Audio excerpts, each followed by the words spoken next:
ये बहुत बड़ी गलतफहमी है कि आप एक्टर हो तो संवेदनशील हो। ऐसे दूर से ऐसे हाथ चला दिया तो वो खुद ही बोले, कह रहे ये नहीं। अब भाई कह रहे पास से मारो, यहाँ से चलाओ। मुझे घबराहट हो रही है कि भाई कहीं लगा ना जाए हाथ। मैं फिर थोड़ा सा और आगे बढ़ा, फिर बोले नहीं मेरे बाल हिलने चाहिए। OTT ने जो है वो मुझे ज़्यादा वॉइस दी। मेरे ख्याल से आजकल जो ना एक प्रथा चली है ना, ट्रेलर्स में सब कुछ पूरी कहानी बता देते हैं, जिसमें जॉब बता देते हैं। हाँ, हम तो थिएटर कर रहे हैं और थिएटर में तो AI अभी कुछ नहीं बिगाड़ पाएगा हमारा। जिंदा कम्युनिकेशन घरों में बंद हो गया भाई। 80 बहुत इंपॉर्टेंट फिल्म है। अब क्या बताऊं मैं, आप एक्टर आप शर्मिंदा कर रहे हैं। नमस्कार, आज हमारे साथ दो ऐसे कलाकार हैं जिन्हें पर्दे पर देखना किसी एक्टिंग वर्कशॉप में बैठने जैसा है। एक ने रांझना के मुरारी बनकर हमें हंसाया तो स्कूप के इमरान बनकर सच्चाई का आईना भी दिखाया, और दूसरे वो जिन्होंने रॉकस्टार के खटाना भाई से लेकर थप्पड़ के पिता तक हर किरदार को इतनी खामोशी से जिया कि शब्द छोटे पड़ गए। दोनों का नाता रंगमंच से है, दोनों की जड़ें मिट्टी से जुड़ी हैं और दोनों ही आज के दौर के सबसे पावर हाउस परफॉर्मर्स हैं। स्वागत कीजिए जीशान अयूब और कुमुद मिश्रा जी का। थैंक यू सो मच, बहुत बहुत शुक्रिया। कैसे हैं आप लोग? बहुत बढ़िया, बहुत कानपुर आकर कैसा लग रहा है? बहुत अच्छा लग रहा है। हम जोन आउट है अभी, तो हम फिगर आउट कर रहे हैं कि कहाँ, मतलब एक जगह से दूसरी जगह भी मोती झील से हो, कह रहे हैं बहुत सुंदर, बहुत मज़ेदार, पर बस देखना रह गया पूरी तरह से, समय नहीं मिल पा रहा है। ठग्गू के लड्डू खा लिए बस। ठग्गू के लड्डू खा लिए और वो और बदनाम कुल्फी खा ली। मौसम में कुल्फी खा ली? अरे कैसे छोड़ते। ओके, तो फिर आपने कानपुर का एक स्वाद, एक लुत्फ तो ले लिया हल्का। बिल्कुल। और आपको जोन इन कर दे रही हूँ कि आप जागरण के दफ्तर में बैठे हैं। तो अब तो कल सबको ही जान ही जाएगा कि आप लोग कहाँ पर थे, कैसे थे। जी। तो खैर, कानपुर आने का मकसद क्या है? अचानक से ये कैसे प्लान आउट हुआ? ये हमारी फिल्म आ रही है 80, जिसे निर्देशित किया है अनुभव सिन्हा जी ने। वो 20 फरवरी को आ रही है सिनेमाघरों में। तो हमें लगा बहुत इम्पोर्टेंट फिल्म है, पूरी टीम को लगा बहुत इम्पोर्टेंट फिल्म है। तो हमने पहली बार, मतलब मेरे लिए पहला मौका है जब मुझे लगा कि इस फिल्म की जो चर्चा है वो हर जगह होनी चाहिए, हर शहर में होनी चाहिए। लोगों की शिकायत रहती कि फिल्में उन तक पहुंचती नहीं हैं, उनकी खबर नहीं पहुंचती है। जो अनुभव सर ने लगभग 40-45 शहर घूमे हैं, उन्होंने पता किया, तो हमारी जिम्मेदारी बनी कि हम इस बार, हमने चूँकि इतनी मेहनत से इतनी अच्छी फिल्म बनाई है तो ये लोगों तक पहुँचे ज़्यादा लोग। तो उस सिलसिले में हम आज कानपुर में हैं। आपकी ये जोड़ी हमने आर्टिकल 15 में भी देखी, जिसमें आप जाटव के किरदार में थे और आप निषाद के किरदार में थे। आप लोगों की जो एक्टिंग उसमें थी, क्या वो एक एक डायलॉग के साथ जो भाव आपने जिए एक दूसरे की आंखों में बैठ के, आपने जो सिस्टम में बैठ के अपने लिए एक सम्मान की मांग की और आपने जो क्रांति की मांग की, वो स्क्रिप्ट में लिखा था कि ऐसे ऐसे ऐसे करना है, या आप लोगों ने उसे कहीं से धुना गुना या आपस में बात करके आंखों आंखों में, क्योंकि कुछ तो जादू किया था आपने उस सीन में? जादू बिटवीन द लाइंस होता है जी। एक्टिंग वो है। जो लेखनी का जादू है वो तो वही है। उसमें जो जो शब्द, एक एक वाक्य, एक एक शब्द जो हमने बोला है वो लिखा गया था, वो राइटर द्वारा लिखा गया था। और अगर कहीं गाए बगाए हमें लगा कि कुछ जोड़ना है कुछ, तो उसके ऊपर चर्चा होती थी बाकायदा, कितना इम्पोर्टेंट है जोड़ना। लेकिन वो बहुत कम मौके आते हैं, लेकिन वो इतनी खूबसूरत लेखनी है कि आप का काम जो उन्होंने आसान कर दिया था बहुत हद तक। तो वो साइलेंसेस जो उन्होंने छोड़े हुए थे वो हमारे लिए छोड़े हुए थे, शब्द तो उनके पास थे ही। लेखनी की बात की आपने, तो ऐसा 80 के बारे में सुनने में आ रहा है कि 80 फिल्म के लेखक जो गौरव सोलंकी हैं, वो सबसे ज़्यादा उनको पेमेंट मिला है। क्या ये सच है? जी, जो हमने भी सुना है। अच्छा। सबसे ज़्यादा उनको मिला है, जो बहुत ज़रूरी चीज़ है। हाँ। मतलब हम लोग ये सुन के जब हमें पता चला तब बहुत खुशी हुई, क्योंकि देखिए दुनिया जो है किसी भी फिल्म की, किसी भी नाटक की, लेखक ही बुनता है। वही जो है वो बिलीव करवाएगा ऑडियंस को कि ऐसी एक दुनिया है और उसमें ये बात हो रही है और ऐसे बात हो रही है।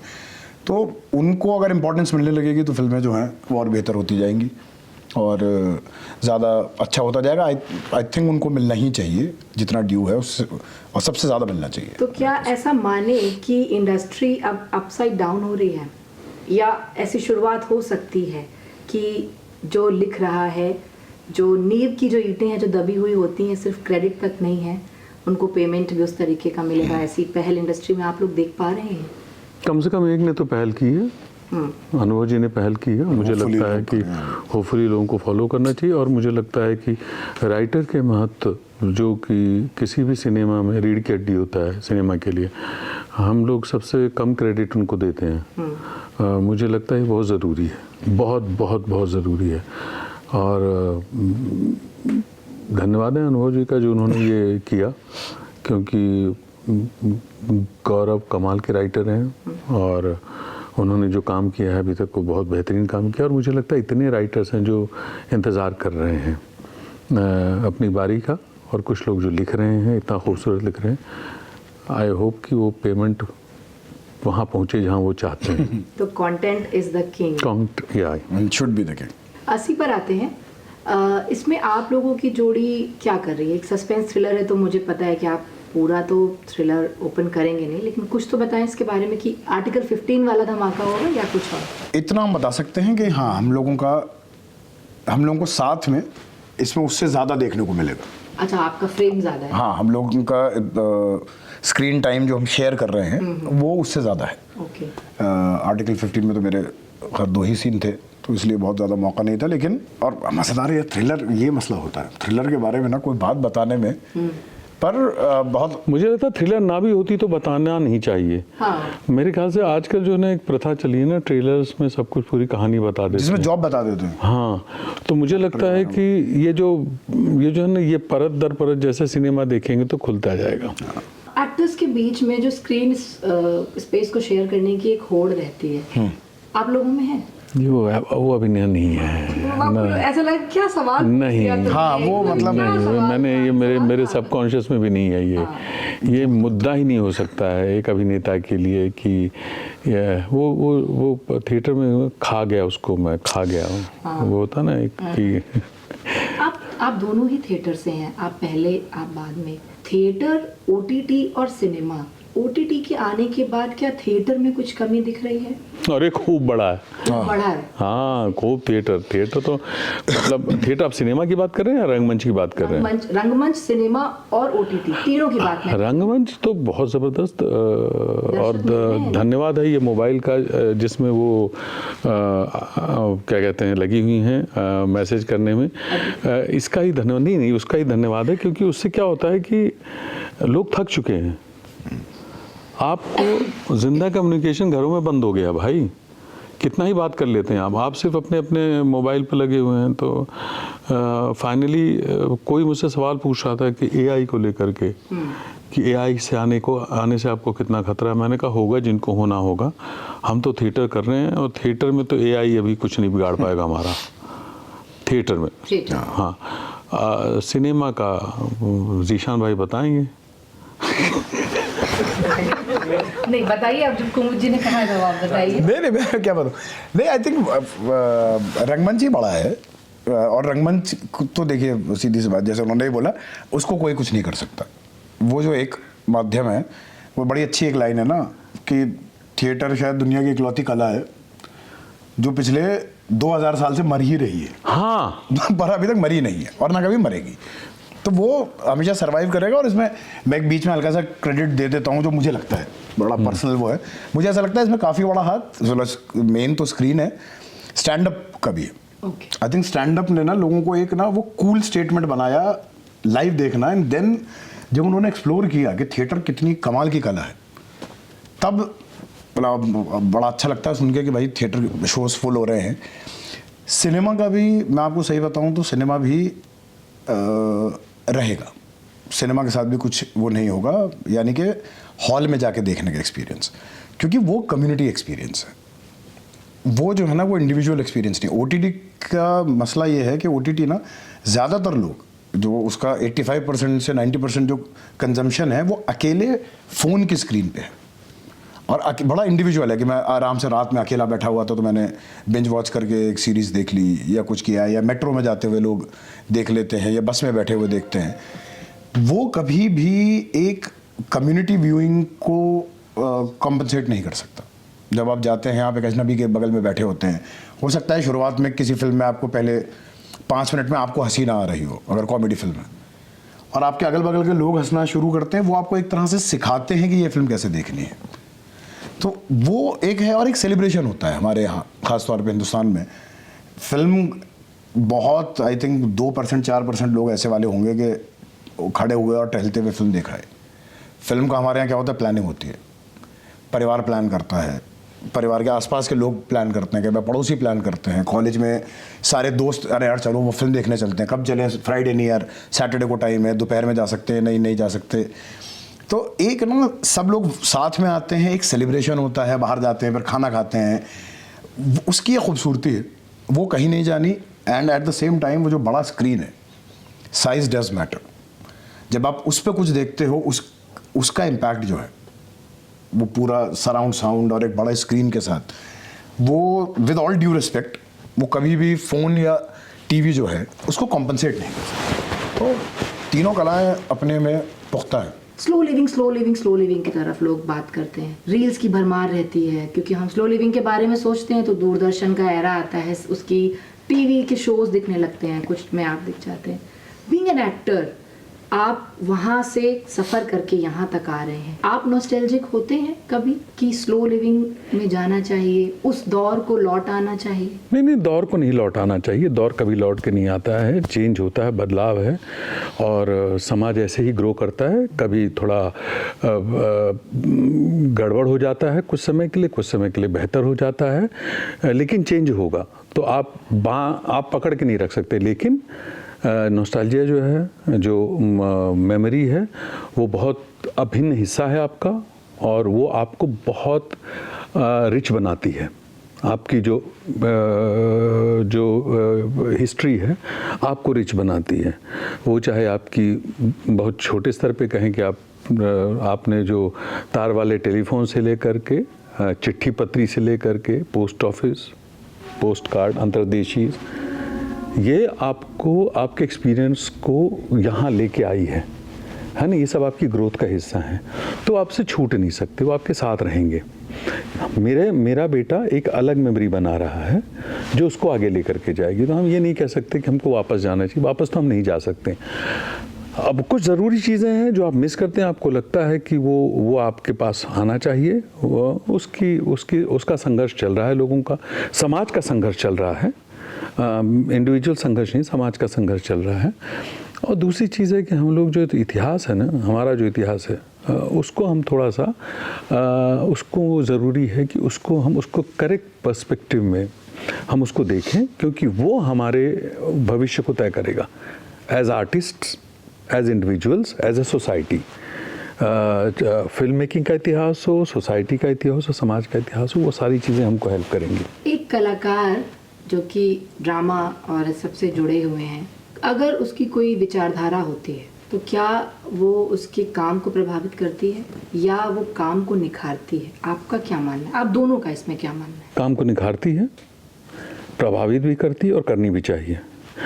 उतनी नहीं करनी चाहिए जिससे कि आपका काम इफेक्ट हो, पर उतनी करनी चाहिए जो आपको अवेयर करे, एक नागरिक के तौर पे, एक आर्टिस्ट के तौर पे। आर्टिस्ट वैक्यूम में नहीं रहता है, आर्टिस्ट का समाज का हिस्सा है। मैं समाज का हिस्सा हूँ, समाज में जो घट रहा है उस पर मेरी नज़र है, उसको लेके मैं सेंसिटिव हूँ, मुझे होना चाहिए, मैं उसको इग्नोर नहीं कर सकता। तो ये ज़रूरी है, और वही एक्सपीरियंस होगा जो आपके काम को निखारेगा नहीं निखारेगा, वो आपकी अपनी यात्रा पर निर्भर करता है कि आप उसको कितनी गंभीरता से रहें अपने काम को, वो एक अलग है। लेकिन आपको अवेयर होना चाहिए अपने समाज को लेकर के कि जो समाज में घट रहा है, जो संसार में घट रहा है, जो विश्व में घट रहा है, उसको लेकर के, हर चीज़ को लेकर आपको अवेयर होना चाहिए। आप कलाकार हैं तो आप अपने कूप मंडूप में नहीं जी सकते हैं कि ये मेरी दुनिया है, नहीं, आप संसार आपकी दुनिया है। जिशन, आपका क्या कहना है? Exactly sir, ditto. हाँ, मतलब उसके बिना आपकी अगर कोई वो नहीं है, कोई आपका अस्तित्व नहीं है, तो फिर कलाकार का अस्तित्व कहाँ से होगा? वो आपकी सोच से ही तो आप बनते हैं, तभी कलाकार बनेगा। तो मतलब पूरी तरह अग्री करता हूँ। कलाकार अक्सर सत्ता के विरोध में बात करते हैं निखारने के लिए, क्या इसका कभी कोई खामियाजा भुगतना पड़ता है? कलाकार सत्ता के पक्ष में भी बात करते हैं, विरोध में बात करते हैं। कलाकार के अपना एक नज़रिया होता है चीज़ों को देखने का, और उनको वो आज़ादी है वो करने की, वो करना चाहिए उनको। आप कैसे चीज़ों को देख रहे हैं, कम से कम आपका नज़रिया तो हो किसी भी चीज़ को देखने का। हमने एक फिल्म बनाई 80, उस फिल्म में हमने एक मुद्दा उठाया। वो मुद्दा इसलिए उठा क्योंकि आपका डायरेक्टर, आपका राइटर अवेयर है अपनी सोसाइटी को लेकर, सोसाइटी की इनसेंसिटिविटी को लेकर किसी एक इशू पर अवेयर है। उसे लगा ये बात कहनी चाहिए। ये एक पक्ष है। दूसरा पक्ष है फिल्म मेकिंग, जो इकोनॉमिक्स इन्वॉल्व है ना। तो हम इस पे ऐसे लिख करके भी लोग काम कर रहे हैं, उनकी भी जिम्मेदारी है। कुछ लोग उस पे ग्राउंड में काम कर रहे हैं इन मुद्दों पर, कुछ लोग सामाजिक कार्यकर्ता काम कर रहे हैं, जुडिशरी काम कर रहे हैं, सब लोग काम कर रहे हैं। हमारा रोल क्या है? हमारा रोल है कि हम इस कहानी को एक इंटरेस्टिंग तरीके से लोगों तक पहुंचाएं और लोगों में एक उसको लेकर के एक चर्चा हो, एक बहस हो, जो अनुभव सिन्हा की ज़्यादातर फिल्मों में होता है। जब भी उनकी फिल्म आती है समाज में एक चर्चा होती है। हमारा काम उतना है as actors, as an artist. जो निजी मेरी जो अपनी इस विषय पे राय होगी वो मेरी ग्रोथ के लिए इम्पोर्टेंट है। ये फिल्म उसमें ऐड करती है, मेरे अवेयरनेस में, मुझे चेक करने में कि मैं कैसा इंसान बन रहा हूँ, किस तरह का हूँ, मैं क्या गलतियाँ कर रहा हूँ। मुझे लगता है ये फिल्म इसलिए इम्पॉर्टेंट होती है। तो या ऑफ कोर्स आर्टिस्ट का रोल होता है, वेदर इट इज सत्ता के पक्ष में हो विपक्ष में, वो इम्पोर्टेंट नहीं। इम्पोर्टेंट है कि आपकी राय तो हो। किसी डायलॉग को आप लोगों ने कहा हो कि डायरेक्टर से कि सर रहने दो, हम आंखों में ही कर लेंगे, ऐसा हुआ है कभी? ये इसलिए मैं कह रही हूँ क्योंकि बहुत इंटेंस या हुआ है, बहुत इसलिए नहीं हुआ कि इंटेंस एक्टर है मतलब मैं अपनी बात कह रहा हूँ, ज़्यादा बोलने की ज़रूरत है नहीं। मेरा एक सीन आर्टिकल में ही था जहाँ पे मैं एक सीन करता हूँ, मनोज भाई के साथ था, मनोज पावा जी के साथ था, और उसमें मैं उनको थप्पड़ मारता हूँ। उसके बाद एक पूरी स्पीच थी लिखी हुई, और मुझे लगा वो स्पीच की ज़रूरत नहीं है। मुझे लगता मुझे वो नहीं बोलना चाहिए। वो बोलने से वो वक्त नहीं है, वो समय नहीं है वो बोल पाने का। तो मैंने अनुभव सर से चर्चा की, सोलंकी साहब से चर्चा की, और ये कमाल की बात है कि इतनी खूबसूरत लिखी हुई लाइनें थी। उन्होंने सुना, उन्होंने थोड़ा समय लिया, उन्होंने बिल्कुल हटा दीजिए। मैंने कहा ये कोशिश करते हैं कि ये अगर बिना शब्दों के ये व्यक्त हो जाए। 80 का कोई अनुभव कोई ऐसा हो आप दोनों का जिसको आप शेयर करना चाहें, स्क्रीन का, एक्टिंग के दौरान का, कोई बहुत बात जो बहुत मार्मिक मन को छू गई हो? एक्टर हैं आप लोग, बहुत संवेदनशील होते हैं। ये बहुत बड़ी गलतफहमी है कि आप एक्टर हो तो संवेदनशील हो। इंसान संवेदनशील होता है या नहीं होता है? Just by being in profession हम संवेदनशील हो जाएंगे, ये बात नहीं है। बहुत सारे आर्टिस्ट जो बहुत ही असंवेदनशील भी हैं, है ना। तो ऐसा नहीं है, और मैं इसमें अपना दावा नहीं करता हूँ कि मैं संवेदनशील हूँ। ये कोशिश रहती है एक नागरिक के तौर पे, इंसान के तौर पे, एक अभिनेता के तौर पे। तो आप जब डील करेंगे, जब आप काम करेंगे तो वो आएगा। क्रिमिनल जस्टिस में आपने जो किया, डॉक्टर का जो किरदार था, एकदम शांति से क्रिमिनल होते हुए बयान पी गए पूरा, वो उसके बारे में कुछ बताइए, उस पूरे एपिसोड के बारे में। वो एक वैसी चीज़ है जिसकी मुझे इतनी उम्मीद नहीं थी। मैं आपको वाकई बताऊं तो मैंने जब किया ना, मैंने कहा यार हाँ बोल दिया है। उनको, रोहन सर को मैं बहुत सालों से जानता हूँ, बहुत सालों से बात चल रही है कि साथ में काम करना है। मैंने कहा कर लेते हैं, है तो है कुछ नहीं, क्या है, खड़े रहेंगे हम करेंगे। तो वो शूट कर रहे थे, कैमरा लगा रहता था, मुझे लगता था पता नहीं कैप्चर कर रहे हैं नहीं कर रहे, पर अपने आप को मैं ईमानदार रखते हुए मेरा वो था कि नहीं भाई मैं अपना काम करता हूँ, जो भी हो मैं देखता हूँ अच्छा ये क्या सोच रहा होगा, क्या कर रहा होगा। बाद में एडिट पे उन्होंने उसको उतनी ही जगह दे के, उतनी इंपॉर्टेंस के साथ लगाया, और फिर ऑडियंस ने वो नोटिस किया। जब वो रिलीज़ हुआ था मैं बिल्कुल ही उस पर था कि हाँ कर लिया, छोटा सा रोल है। पहले 2 एपिसोड के बाद तो मैं कुछ बोलता ही नहीं हूँ, जेल पहुँचने के बाद मैं खड़ा रहता हूँ चुपचाप। लोग भूल भी जाएंगे कि ये है भी शो में। तो ये क्रेडिट जो है ये एक्चुअली उन्होंने प्रॉमिस किया था रोहन सर ने कि मैं करूँगा ऐसा, और राहुल और वो सब जो डेवलपर्स थे इसके, और उन लोगों ने किया। तो मेरा कोई क्रेडिट नहीं है उसमें, उन लोगों ने सही शॉट लगा दिए उस टाइम पे, तो ये उनका बड़प्पन है। आपको ज़्यादा पहचान OTT से मिली या बड़े पर्दे से मिली? बड़े पर्दे से। मेरे ऐसे अभी भी हम जब यहाँ घूम रहे हैं या कहीं भी, रांझना आई थिंक सबसे ज़्यादा जिसके बारे में बात होती है, रांझना फ़ौरन ही लोगों के दिमाग में आ जाता है। तनु वेड्स मनु रिटर्न्स जो है लोगों के दिमाग में अभी भी मेरे 2 साल पहले आए हुए शो से ज़्यादा ताज़ा है। लोग तनु वेड्स मनु रिटर्न्स के बारे में ज़्यादा बात करते हैं दैन एनीथिंग जो मैंने OTT पे किया है। तेरे इश्क मैंने तो दोबारा से सब जाग गए, एकदम ऐसा लग रहा है ऐसे रांझना 1.5 महीने पहले रांझना रिलीज़ हुई है, बजाय उसके बजाय इतना प्यार मुझे इतना ज़्यादा मिल जा रहा है। रईस है, आपने जैसे अभी बैठ के आर्टिकल 15 के बारे में बात की, बात यह है आर्टिकल 15 2019 में रिलीज़ हुई फिल्म, तो 6 साल बाद भी 7 साल बाद भी आपके दिमाग में फिल्म अभी भी है।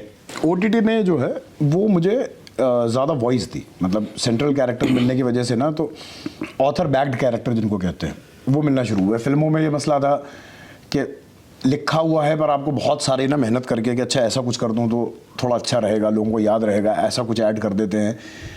और मैं हमेशा ना वो बोला करता था, मेरी एक शिकायत थी 2019 तक, मैं हमेशा बोलता था कि भाई यार हमें भी थोड़ा ऑथर बैक्ड कैरेक्टर दे दो, ताकि हम ना, वरना कुछ डेड लाइन्स को इंसान बनाने में सारी मेहनत चली जाती है।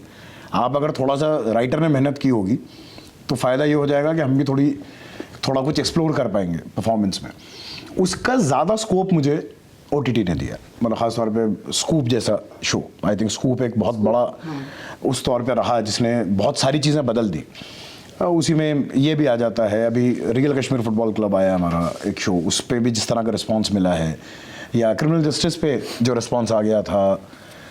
तो हाँ, तो दोनों बराबर इम्पॉर्टेंट हैं, पर हाँ अब दोबारा मैं ज़्यादा फिल्म्स रिलीज़ हो रही हैं, कर भी रहा हूँ, मज़ा भी ज़्यादा आ रहा है। ट्यूबलाइट में जो आपने सलमान को थप्पड़ मारा था, वो सच में कैसा लगा था आपको? क्या सच में मारा था या आप ही बताइए, बस सवाल। सच में थोड़ी मार देंगे, नहीं वो फनी है थोड़ा, मतलब फनी इन द सेंस कि घबराहट अगर कोई बोले कि कभी हुई थी, तो वो एक दिन था जिसमें पंगा ये है कि भाई पहली बार आप इतनी बड़ी हस्ती के साथ शूट है।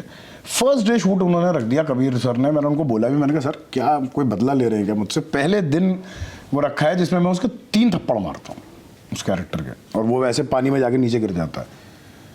अब सबसे पहला शूट वही रखा हुआ है। अब मुझे ये लग रहा है कि भाई मैं इनसे कभी मिला नहीं हूँ, मेरी कोई इनसे बातचीत नहीं है, ये तो बड़ी ना एक अलग लेवल का कंफर्ट चाहिए होता है ये सब करने के लिए। तो वो खड़े हुए हैं, अब मैं गया, मैं पहली बार तो मैंने कुछ, अगर उनका ये चेहरा है तो इतनी दूर से मैंने ऐसे दूर से ऐसे हाथ चला दिया तो वो खुद ही बोले, कह रहे ये नहीं। अब भाई कह रहे पास से मारो यहाँ से चलाओ मुझे घबराहट हो रही है कि भाई कहीं लगा ना जाए हाथ। मैं फिर थोड़ा सा और आगे बढ़ा, फिर बोले नहीं मेरे बाल हिलने चाहिए, इतनी तेज़ लेके जाओ कि मेरे बाल यहाँ पे मूवमेंट दिखे, तब मैं रिएक्ट करूँगा। तो मैंने तो बिल्कुल ऐसा वाला करके कि भाई ये देखी जाएगी, हो सकता है करियर यहीं ख़त्म होना अगर गलती से किसी को मार दिया जो गलत हुआ है। बट ही वॉज, मतलब वो हुआ and he was very sweet, उन्होंने बहुत मदद की। ऐसे उसके बाद उसी दिन जो वो गिरने वाला पॉइंट था उसमें उन्होंने आके मुझे बहुत ही कंफर्टेबल कर दिया। फिर वो आके बोले कि नहीं, इसको और ज़्यादा बेइज्जत करने के लिए तीसरा थप्पड़ मत मारो, मुझे ज़्यादा ख़राब लगता है कि ऐसे मुंह पे हाथ रख के ना कि चल ऐसा करो। तो ये वाला किया तो सडनली देन खुल गए थे। पर हाँ, उसके बाद वाले थप्पड़ तो आसान थे, पर ये जो पहला दिन था, फर्स्ट डे मैं मिला भी नहीं हूँ और सीधे बाल हिलने चाहिए, तो वो ख़तरनाक था। कुमुद, ऐसा ही आपका कोई फनी कोई इंसिडेंट कोई जो आप शेयर करना चाहें, हमारे दर्शकों को बताना चाहें? उन्होंने सलमान सर के साथ बहुत काम किया है। हाँ, इसीलिए मैंने ये सवाल पूछा, आप बताएं। मेरे पास मेरी याददाश्त बहुत कमज़ोर है, बहुत कमज़ोर है। लगता नहीं है एकदम भी। मैंने अभी तक एक भी आपको अपनी मेमोरी की बात नहीं बताई। मैं याददाश्त के किस्से जो है ना, पूरा दिन निकल जाएगा। जो मैं भुलक्कड़ किस्से है ना, वो मुझे याद है। हाँ। लेकिन अगर कोई मुझसे पूछे कि क्या हुआ था, वो नहीं याद है। और मुझे अगर ये कोई कह दे कि कोई फ़नी चीज़ बताओ, तो मैं बिल्कुल ऐसा ना, मैं ढा हो जाता हूँ। फ़नी क्या होता है? लेकिन आपका किरदार किसी भी फिल्म में या किसी भी हम स्क्रीन पर आपको देखें, बहुत आसानी से सब होता है। इंटेंस भी, बिना बोले, हंसाना भी हो तो ज़रा सा कुछ कर दिया और हो गया। मतलब अब क्या बताऊं मैं आप, एक्टर के अब आप शर्मिंदा कर रही हैं। शर्मिंदा नहीं है, तो आप क्या करते हैं भाई, क्या पढ़ते हैं, किसको पढ़ते हैं, ये तो कुछ बताइए, कुछ तो ये अपने को पढ़ते हैं। ये सिर्फ हो रहा है, चल रही है, मतलब इसके पीछे काम है मेरे टीचर्स का, जो ड्रामा स्कूल है, मिलिट्री स्कूल है, मुझे जगहें बताई थी, उसमें उन्होंने बताया नहीं, बीच में 4 साल हिमालय में तपस्या भी करके आए हैं। सो वो सारा है, वो सारा जो काम किया आपने। 80 के बारे में आप दोनों लोग दर्शकों से क्या कहना चाहेंगे? 80 बहुत इम्पोर्टेंट फिल्म है, और मैं ये इसलिए नहीं कह रहा हूँ, और ये मुझे लगता है क्योंकि मैं पहली बार किसी फिल्म को प्रमोट करने के लिए या फिल्म की बात करने के लिए, मैं अपने जीवन में मेरे ख्याल से पहला ही मौका है जब मैं इस तरह से आ रहा हूँ, क्योंकि मैं इसमें बिलीव करता हूँ और मैंने फिल्म देखी है। तो मुझे जो हमने जो फिल्म तैयार की है उस पर भरोसा है, और सबसे ज़्यादा इम्पोर्टेंट चीज़ ये है कि फिल्म लोगों तक, ज़्यादा से ज़्यादा लोगों तक पहुंचनी चाहिए। हम लोग एज ए सोसाइटी, जैसा पहले कह चुका, हम इनसेंसिटिव हो चुके हैं चीज़ों को लेकर के, स्पेशली सेक्सुअल असॉल्ट को लेकर के, औरतों के अगेंस्ट। तो ये जब मैं कहता हूँ, यहाँ पे आके कह रहा हूँ, तो मुझे लग रहा है कि मैं हल्की बात कर रहा हूँ क्या, क्योंकि मुद्दा तो फिल्म का है ना, लेकिन हमारे पास वही तो माध्यम है अपने आप को एक्सप्रेस करने का, वही उसी माध्यम से तो हम बात कर सकते हैं। तो मुझे लगता है जब हमने इतना अच्छा प्रोडक्ट बनाया है, इतनी अच्छी कहानी बनाई है, इतनी इंगेजिंग कहानी बनाई है, तो मुझे लगता है ज़्यादा से ज़्यादा लोग देखें इसको, एक्सपीरियंस करें, फील करें। और आप सिनेमा देखते हैं, आप भूल जाते हैं, निकलते ही उसका हंसते हैं, खुश होते हैं, चले जाते हैं। ये वो सिनेमा है जो आपके साथ रहेगा कुछ समय।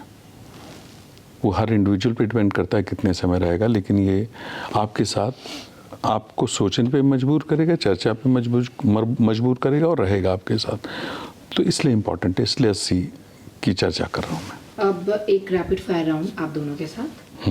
थिएटर या सिनेमा? थिएटर। दिल्ली का खाना या मुंबई का काम? मुंबई का काम। दोनों।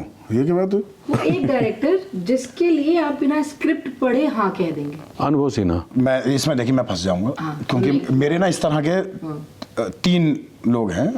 मेरे पास भी है, नितिन कक्कड़, अनुभव सिन्हा, कोई मसला हो जाता है। इम्तियाज अली। अभी हम आए हैं तो अनुभव सिन्हा बहुत लंबी फहरिस्त है। डेफिनेटली हैं। हंसल मेहता है मेरे लिए, वैसे आनंद है। तो ये वाला है कि अच्छा हमें बताओ क्या करना है, आ जाते हैं। अच्छा, अगर आप दोनों को एक दूसरे की कोई फिल्म एक्सचेंज करनी हो तो आप दोनों कौन सी फिल्म एक्सचेंज करेंगे एक दूसरे की?